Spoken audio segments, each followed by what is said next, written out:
I'm very privileged to be here today, and I thank all of you for being here. You know, here we're across the street from Serena Gundy Park, donated to the city in 1960 by the Gundy estate. And that park is one that has evolved since then, evolved with the needs of the community. It's become more wheelchair and stroller accessible.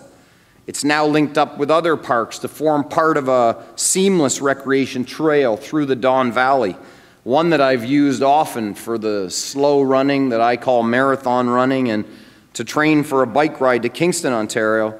Some of the people in this room led me on that path. And this Saturday, that very park is where I will mark my cricket debut playing against Mayor Miller, no less. And I look forward to it.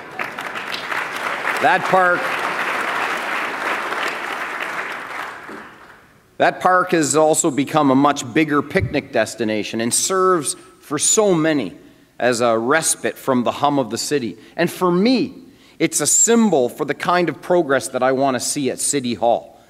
Constant improvement, constant evolution based on an analysis of what is best for our individual and unique neighborhoods and communities. Over the past 30 years, we have become a more peaceful city with less violent crime of all kinds. So far this year, this trend has continued with an overall reduction of 8% in major crimes against people and property. That doesn't mean that every neighborhood is as safe as it needs to be. And in many of our neighborhoods, we just don't feel safe. When I lived at Sherbourne and Shooter and sent out to rent an apartment in my house, I learned just how differently men and women feel safety. And at the end of the day, a sense of safety is the real measure.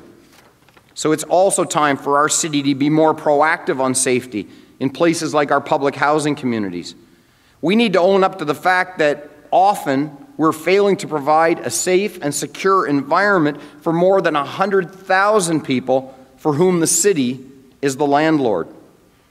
As a provincial cabinet minister, I argued for funding to put more officers on the streets. That's something that I've always supported. I'm a vigorous defender of current police budgets. But as in any large budget, there is room for improvement. Therefore, if you elect me as mayor, I will work to find efficiency in current budgets to hire at least 50 additional uniformed officers. We need to vigorously control overtime pay and use the savings for new police officers to target guns and gangs. And the city will need as well to look, following up on the auditor's report, at how we use paid duty officers. I think it's also time for our city to be more proactive on community safety. A statistical measure of incidents is important because you want to know how you're doing, but it can't be a proxy for safety. And I think that one of the things that can enhance the perception of safety in this city is a greater use of technology. The G20 extravaganza has brought 77 surveillance cameras to Toronto to provide security. We can certainly debate whether or not that was necessary for the safety of presidents and prime ministers. But Torontonians deserve the forward deployment of more cameras. Cameras can have a proven deterrent effect and can also be very helpful in solving crimes and for finding loved ones who go missing. We've paid for these cameras. I say now we must get to keep them for the benefit of Torontonians. Now here we are just a few days away from the G20 summit, and I sincerely hope that the foreign journalists covering this event look beyond our fake lake. We are a city on a great lake, the 14th largest freshwater lake in the whole world. And I think it's high time that Torontonians stood up and reasserted our purpose as a great city on a great lake. It's time we turned toward the lake and embraced our lakefront in every meaningful way. It's time we actually took a dip.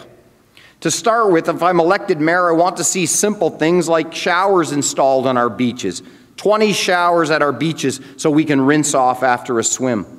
I'd also like to see a city-based Twitter feed and web posting on the temperature and conditions on the beaches, real time.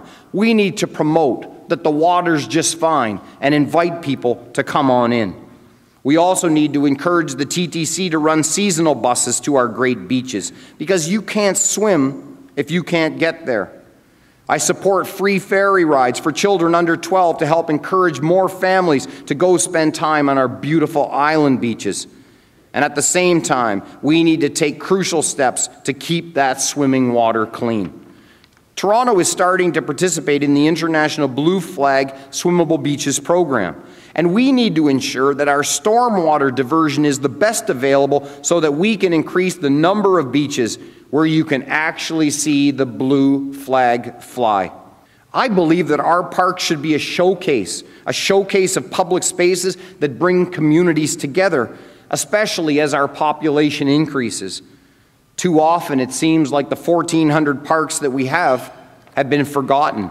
And communities, many of whom have expressed their desire to maximize the full potential of our parks, have often been shut out.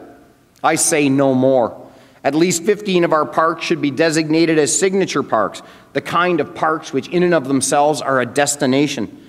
Parks like Madison Park and Bryant Park in New York stand as examples of parks which are at once community hubs and also serve as extraordinary tourist designations. We have all of that potential in Toronto. Parks like Allen Gardens, Earl Bales, James Gardens, Milliken Park, all have the potential to be great destinations with amenities like cafes and really great playgrounds. We should establish park conservancies like many great cities do to bring together friends of parks for their long-term preservation. And I want to add that I am intensely supportive of making Rouge Park a national park. It's an extraordinary urban jewel, 13 times the size of Central Park, and it's home to the City of Toronto's largest urban forest and working farm. And I think that in a city on a Great Lake, the ability to swim is essential. It's essential not just for the joy that it offers and respite from the heat, but from the standpoint of saving lives. Therefore, I will lead a recreation renaissance, starting with the idea that by the time children have completed grade 5, they should have been given every opportunity to learn how to swim. We all know that this city has boundless potential, but to do what we do best, we need to unleash new thinkings, be open to new ideas, and find new ways of achieving quality in everything that you do.